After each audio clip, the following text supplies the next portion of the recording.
नमस्कार और स्वागत है। तो आज हम चल रहे हैं मध्य प्रदेश के खंडवा जिले में। एक छोटा सा गांव है मैदारानी। अच्छा। हमारे पास जो की एक ही दिन में घटी दो कहानियों का जिक्र है। एक कहानी जमीन के नीचे के पानी को लेकर थी और दूसरी कहानी इंसानी रगों में दौड़ते खून को लेकर। मतलब दोनों बिल्कुल अलग अलग चीजें। बिल्कुल अलग। सुनने में तो यही लगता है ना। हाँ, एक का ताल्लुक पर्यावरण से, दूसरे का समाज सेवा से। आमतौर पर तो इन्हें अलग अलग ही देखा जाता है। हाँ, लेकिन मैदारानी गांव में ऐसा नहीं हुआ। वहाँ ये दोनों कहानियाँ एक ही साथ एक ही जगह पर चल रही थीं। अच्छा। और आज हम यही समझने की कोशिश करेंगे कि कैसे पानी बचाने की एक सीधी साधी कोशिश और रक्तदान की एक छोटी सी पहल मिलके एक बड़ी तस्वीर बनाती हैं। ये दिलचस्प है। तो चलिए इस कहानी की परतों को खोलते हैं और देखते हैं कि जमीनी स्तर पर बदलाव आखिर आता कैसे है। और ये इसलिए भी दिलचस्प है क्योंकि ये दिखाता है समुदाय अपनी समस्याओं का हल कैसे निकालता है। सही बात है। यहाँ सबसे बड़ा सवाल यही है कि इस पहल का ढांचा क्या था, और उससे भी जरूरी ये काम कर गया तो क्यों कर गया, इसमें ऐसा क्या खास था। ठीक है, तो पहली कहानी से शुरू करते हैं, पानी वाली कहानी से। जानकारी के मुताबिक मध्य प्रदेश जन अभियान परिषद की मदद से मैदारानी गांव में एक बोरी बंधान बनाने का काम शुरू हुआ। बोरी बंधान? हाँ, 300 बोरियों का बंधान।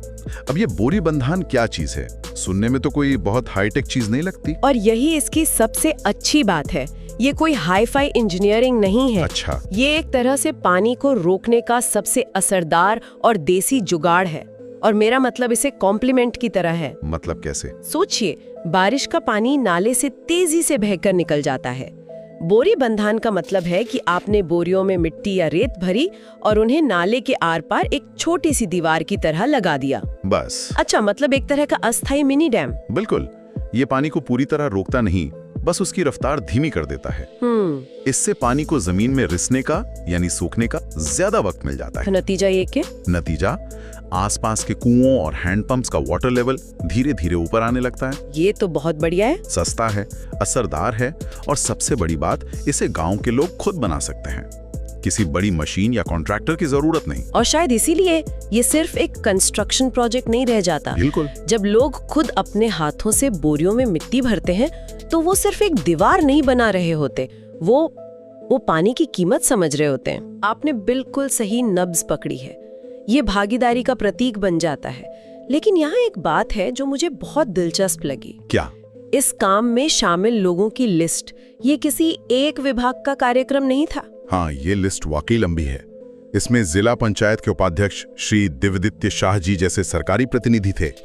स्थानीय सरपंच श्रीमती मुन्नी बाई और उप सरपंच श्री शरद लवंशी भी थे, और जन अभियान परिषद के जिला समन्वयक श्री जगदीश पटेल जी भी। तो एक तरह से प्रशासन और पंचायत का सपोर्ट तो था, जो कि जरूरी है। इससे काम को एक आधिकारिक पहचान मिलती है। आते हैं नवांकुर संस्थाओं के, जो छोटे स्थानीय एनजीओ होते हैं। हाँ, फिर ग्राम विकास प्रस्फुटन समितियों का जिक्र है, जो गांव के विकास के लिए बनी कमेटियां हैं। अच्छा।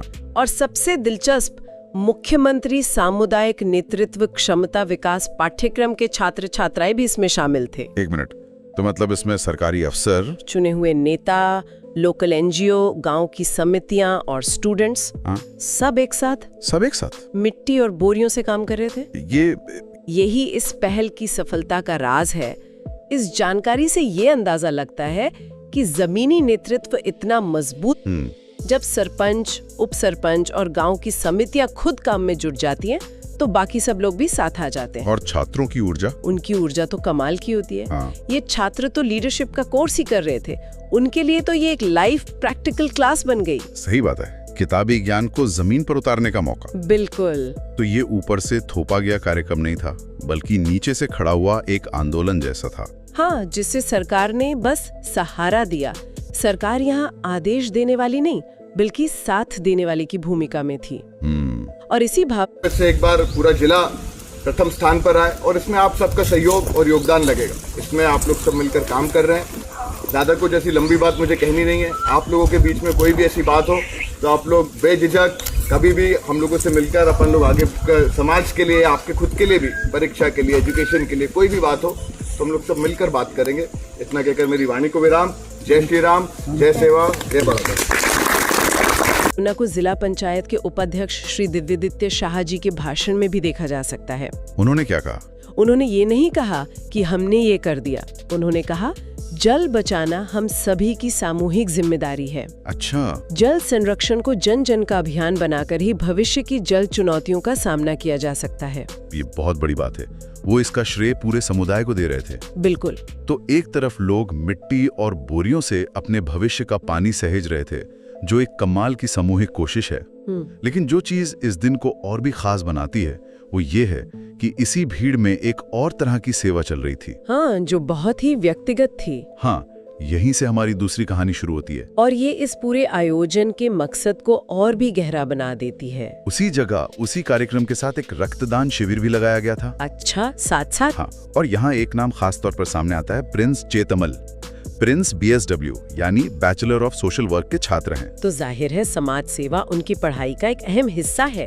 उनकी ट्रेनिंग उन्हें इसके लिए तैयार कर रही थी। बिल्कुल। और प्रिंस ने सिर्फ खुद रक्तदान नहीं किया, तो उन्होंने अपने गांव के 3 और लोगों को भी इसके लिए तैयार किया। अब सुनने में बहुत छोटी सी बात लगती है, एक लड़का और उसके 3 दोस्त, 4 यूनिट खून, क्या ही फर्क पड़ता है? ऐसा ही लगता है। हाँ। नहीं, पर ये बिल्कुल छोटी बात नहीं है, खासकर एक ग्रामीण परिवेश में। क्यों? शहरों में तो फिर भी ब्लड डोनेशन कैंप लगते रहते हैं, जागरूकता है, लेकिन गांव और छोटे कस्बों में आज भी रक्तदान को लेकर बहुत डर और गलतफहमियां हैं। सही बात है। लोगों को तो लगता है कि कमजोरी आ जाएगी, बीमार पड़ जाएंगे। बिल्कुल। ऐसे में जब गांव का ही एक पढ़ा लिखा लड़का जो सोशल वर्क की पढ़ाई कर रहा है खुद आगे आता है और अपने दोस्तों को भी साथ लाता है, तो इसका असर सिर्फ उन 4 यूनिट खून से कहीं ज्यादा होता है। हाँ, ये एक तरह से उस डर और मिथक पर सीधी चोट है। जब लोग देखते हैं कि अरे प्रिंस ने खून दिया और वो तो बिल्कुल ठीक ठाक घूम रहा है, तो दूसरों की भी हिम्मत बढ़ती है। ये एक छोटी सी लहर पैदा करता है। बिल्कुल। प्रिंस ने सिर्फ खूनदान नहीं किया, उसने एक उदाहरण पेश किया।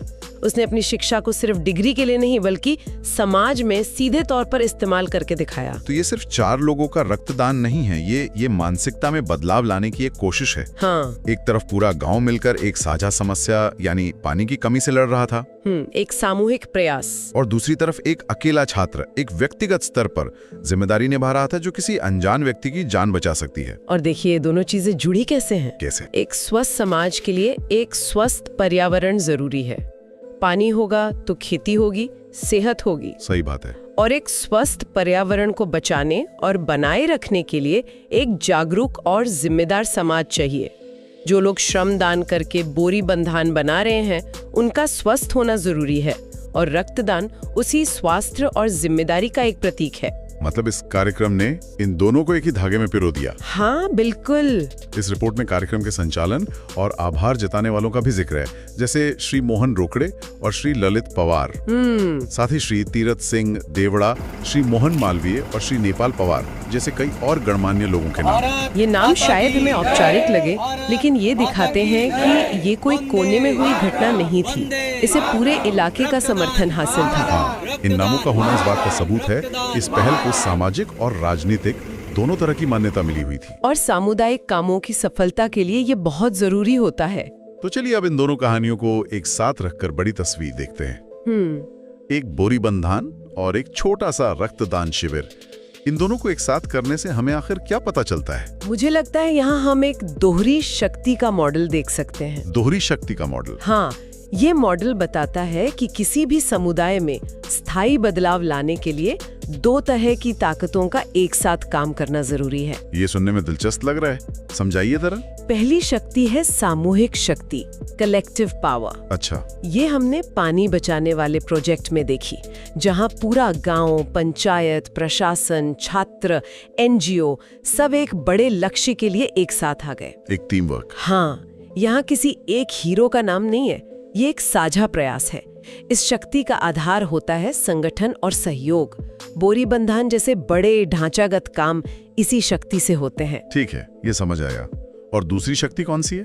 दूसरी शक्ति है व्यक्तिगत प्रेरणा की शक्ति, पावर ऑफ इंडिविजुअल इनिशिएटिव। ये हमने प्रिंस चेतमल के उदाहरण में देखी, जहां किसी एक इंसान का जुनून, उसकी अपनी पहल दूसरों को प्रेरित करती है और एक ठोस नतीजा सामने लाती है। जहां शुरुआत एक व्यक्ति से होती है। बिल्कुल, ये शक्ति व्यक्तिगत जिम्मेदारी, हिम्मत और नेतृत्व से जन्म लेती है। रक्तदान जैसा काम इसी व्यक्तिगत प्रेरणा पर बहुत ज्यादा निर्भर करता है। सही है। आप किसी से जबरदस्ती खून नहीं ले सकते। बिल्कुल नहीं। तो आपका कहना है कि सफल सामुदायिक विकास के लिए सिर्फ बड़ी बड़ी संगठित योजनाएं ही काफी नहीं है और ना ही सिर्फ कुछ अकेले हीरो काफी हैं। नहीं, दोनों का संतुलन चाहिए। बिल्कुल, यही इस मॉडल का सार है। एक समाज को दोनों की जरूरत होती है। उसे एक संगठित ढांचा चाहिए जो सामूहिक शक्ति को सही दिशा दे सके, और उसे प्रिंस चेतमल जैसे जुनूनी लोग भी चाहिए जो उस ढांचे में जान फूंक सके। तो खंडवा की ये पहल शायद इसीलिए इतनी असरदार रही क्योंकि इसमें दोनों तत्व थे। बुरी बंधान सामूहिक शक्ति का नतीजा था और रक्तदान व्यक्तिगत प्रेरणा की शक्ति का। इस मॉडल के बारे में सुनकर मेरे मन में आ रहा है कि क्या ये सिर्फ ग्रामीण भारत के लिए ही सच है या इसे हम अपनी शहरी समस्याओं में भी लागू कर सकते हैं? बहुत अच्छा सवाल है। ये मॉडल हर जगह लागू होता है। जैसे शहर में भी रेजिडेंट वेलफेयर एसोसिएशन RWA एक सामूहिक शक्ति का ढांचा है, लेकिन वो तब तक बेजान रहता है जब तक कुछ प्रेरित लोग व्यक्तिगत रूप से आगे आकर उसकी बागडोर नहीं संभालते और दूसरों को साथ नहीं जोड़ते। हाँ, एक संगठित सिस्टम और व्यक्तिगत जुनून, ये दोनों मिलकर ही काम करते हैं। तो आज की चर्चा से जो बात निकल कर आ रही है वो ये है कि खंडवा के मैदारानी गांव की ये छोटी सी कहानी हमें एक बहुत बड़ा सबक सिखाती है। बदलाव के लिए हमेशा किसी विशाल राष्ट्रीय योजना या करोड़ों के बजट का इंतजार करना जरूरी नहीं है। हाँ, अक्सर हम उसी का इंतजार करते रह जाते हैं। स्थानीय स्तर पर सरल तकनीक, स्थानीय संसाधन और सबसे बढ़कर सच्ची सामुदायिक भावना से बहुत बड़े और महत्वपूर्ण परिणाम हासिल किए जा सकते हैं। बिल्कुल। मैदारानी गांव ने दिखाया कि जब सरकार, पंचायत और नागरिक वाकई में एक साथ आते हैं तो वे अपने पर्यावरण और अपने समाज दोनों की देखभाल एक साथ कर सकते हैं। ये जमीनी लोकतंत्र की एक बहुत ही जीवंत मिसाल है। बिल्कुल। लेकिन यहाँ एक सवाल है जो हमें आगे सोचने के लिए छोड़ना चाहिए। बताइए। ये रिपोर्ट एक सफल कार्यक्रम के बारे में बताती है, जो बहुत अच्छी बात है, पर असली चुनौती ये है कि इस तरह की पहलों को टिकाऊ यानी सस्टेनेबल कैसे बनाया जाए। ये तो सबसे जरूरी सवाल है।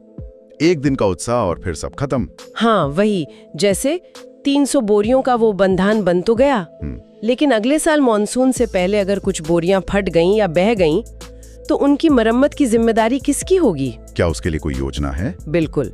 अगर नहीं तो 1 साल की मेहनत बेकार हो सकती है। और रक्तदान का क्या? इसी तरह रक्तदान शिविर से जो जागरूकता पैदा हुई, उसे लगातार कैसे बनाए रखा जाए?